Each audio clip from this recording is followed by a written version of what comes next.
MANENE Cultural Trust present to you Orutu.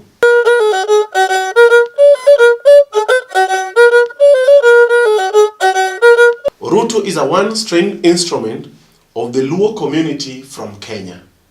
Orutu consists of a hollow wooden box that has a monitor lizard skin stretched over it and being played by a sisal fiber.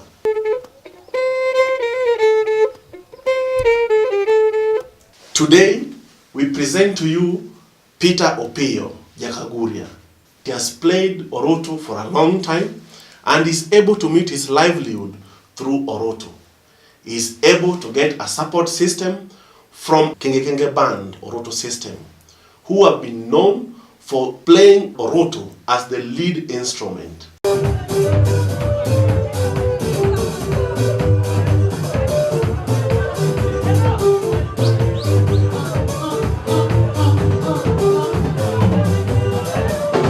Mimi naitwa Peter Opio Atieno. Atieno ni baba yangu. Natoka Homa Bay County, Kaguria. Kaguria is in Dhiwa district. Nacheza Orutu. Hii inaitwa Orutu Kijaluo.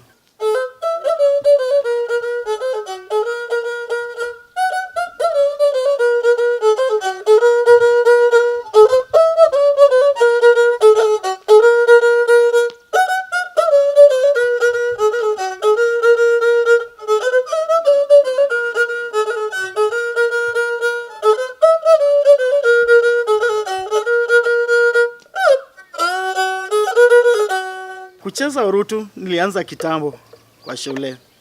Nilikuwa primary. Kwa primary tulikuwa tunacheza hizi folk song. Kwanza kabisa watu walikuwa wanaitwa kutoka nje. Wanakuja, wanatufundisha kucheza hizi folk song, kuimba folk song kwa shule. Na sasa hapo ndio tuliona hii kitu kama watu wengine wanacheza, kwa nini sisi? Sasa hapo ndio mimi nilianza kujaribu kutengeneza Orutu yangu ya kimbo. Nikaanza kujaribu kucheza hivyo mpaka saa hizi hapo ndio nilianza kucheza Orutu.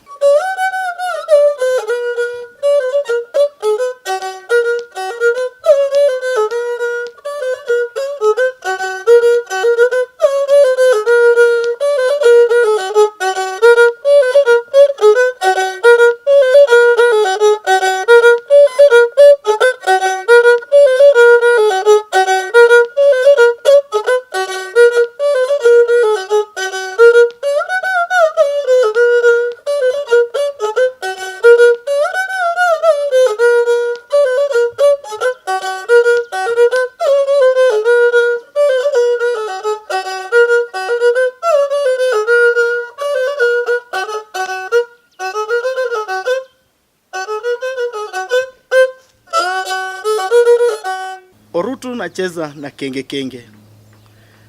Wakati nilikuwa nacheza hiyo kutoka shule. After shule nikaenda Mombasa. So from Mombasa hao ndio watu wa Kenge hao walipata huko Mombasa, waliona jamaa mdogo hivi anaweza cheza Orutu hivi. Kuja ujoin Kenge. Sasa hapo ndio tulikutana Mr. George Achieng. Akanipata huko Mombasa, George akalileta huku Nairobi. Hapo ndio nilijoin Kenge. Ilikuwa 2005.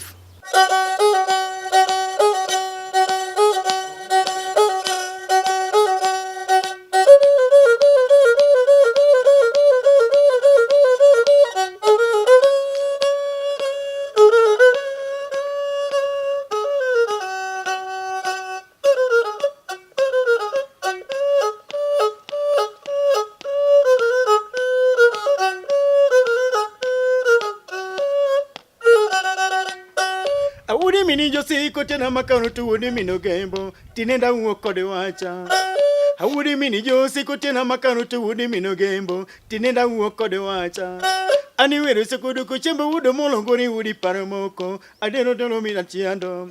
Dongi tinagana lomino uma udi mini juli wea ura wera pamochu iluo.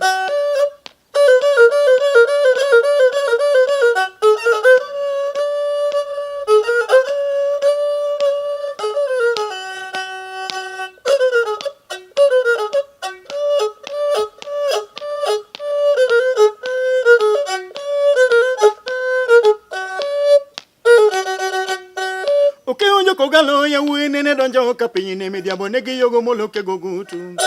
Okeonjo kogalo ya winene donjo kapine midhiambo negi yogo moloke gogutu. Acheno tino uru chieng neno penjo bwana solo ni tero biro. Ulungu na okegola la wuri nyamariri. Opiyo koro dong to wadhi. Elungu na okegola la wuri nyamariri. Jawa koro dong to wadhi. Ani wala lore nyakwari paptaya nyakwari joko galo ni ere apamo. Ani wala lore nyakwari paptaya nyakwari joko galo jaduong konane na wei.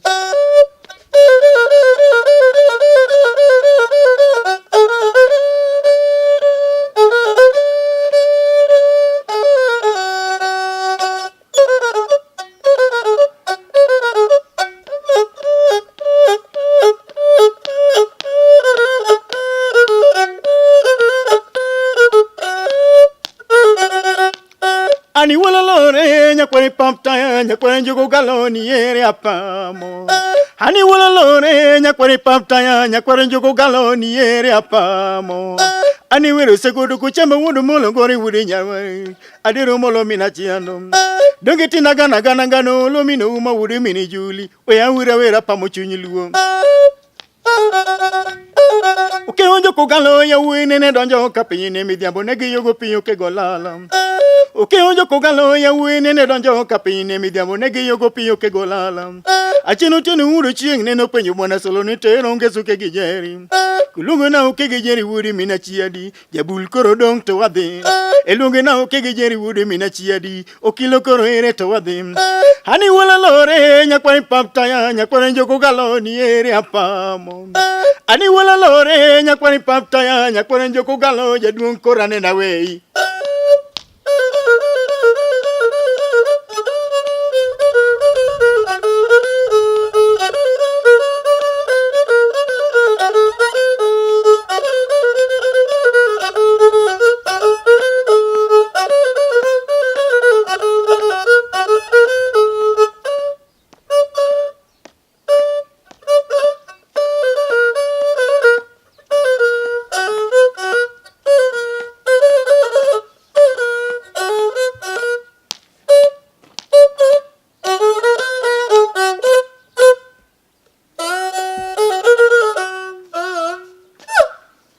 Orutu imenisaidia sana. Kwanza vile niliingia Kenge. Unajua huko ushago watu wanajua ukiwa unacheza hiyo Orutu wewe ni mtu umepotea sana. Lakini siku hizi watu wamekuja kugundua kama mimi tangu ni join Kenge. Nimetravel na hii kitu. Hii kitu imenipeleka mbali. Hii kitu imenijengea nyumba. Hii kitu hata kusomesha watoto wangu ni hiyo Orutu. Sasa hiyo Orutu imenifanyia mambo sana. Tumagonero samanyarumalo lando dendi kelo kanyido nyarkaot la kokom kogada moketo iya tonde wiya muchpanade parolo arosi miel mamit kuon kalgi dede wendi lor kotonge motomo kadora wera winja kami betie nyarkaot.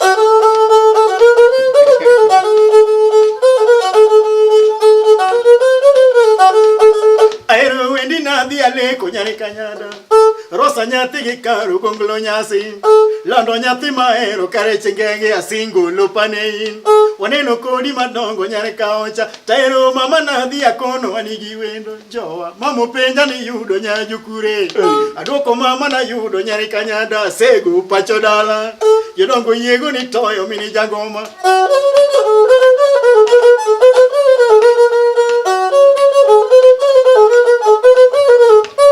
Ya nyango rosa di bedie rosi ya nyango ada di bedie ya margidorina nyiri mana weya sunga miapari rosa nyari kanyada baby ya nyagengege odhiweya jola romo kodiki uso leuni kondele anyangi kona ilada kidaka chana tudemi kona ilada.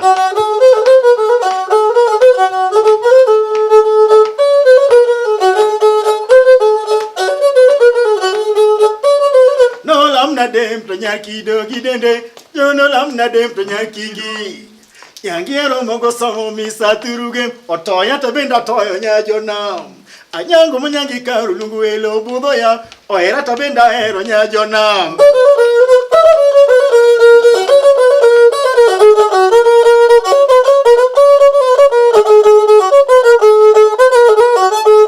Anyango rosa nyan mere jaberonge obikatendo. Anyango nyan mwelo jaberonge. Oketa menyo pije. Singo ne watudo ngato yuyo. Dak dinyi sa John nyar kanyada.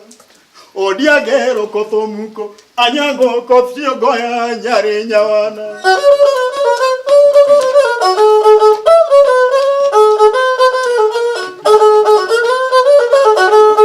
Arosi wayangola yo. Toyangola rosa toneni la kanye. Landonya jomere tia wer mawerola. Arosi wayangola yo. Toyangola rosa tonena timbango. Landonya jomere tia wer mawerola. Arosi wayangola yo. Toyanya rosa tomargi elena. Landonya jomere tia wer mawerola. Arosi wayangola yo. Toyangola rosa tonena timbango. Landonya jomere tia wer mawerola.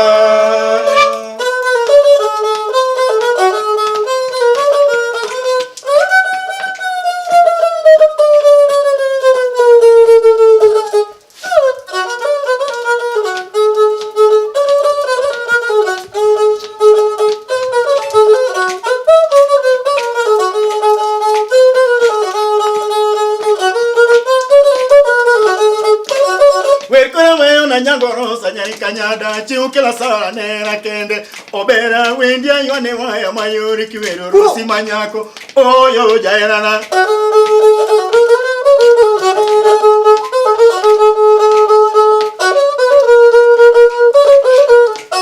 Lando nyari kanyada timni yango Lando nyari kanyada timni yango China yudi kure pimnane China yudi kure pimnane Baby ya yesu padu pancho Dogi gang na koyo Alexander Dogi gang na koyo Alexander La koko ganda odiweya La koko ganda odiweya Lando nyari kanyada much maninde Lando nyari kanyada much maninde Anyango lando nyari kanyada much maninde Anyango lando much maninde.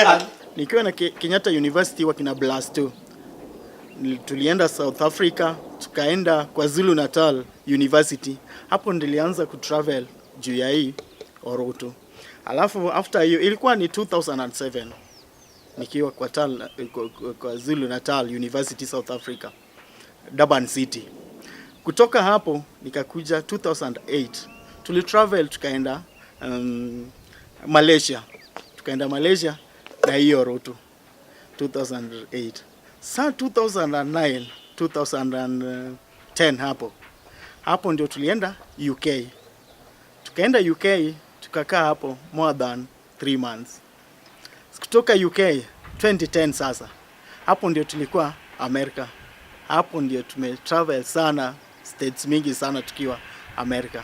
As MANENE Cultural Trust, we ensure conservation of tangible and intangible heritage of Orutu for posterity by offering platform for those who wish to learn how to make it, how to preserve it, and how to play Orutu.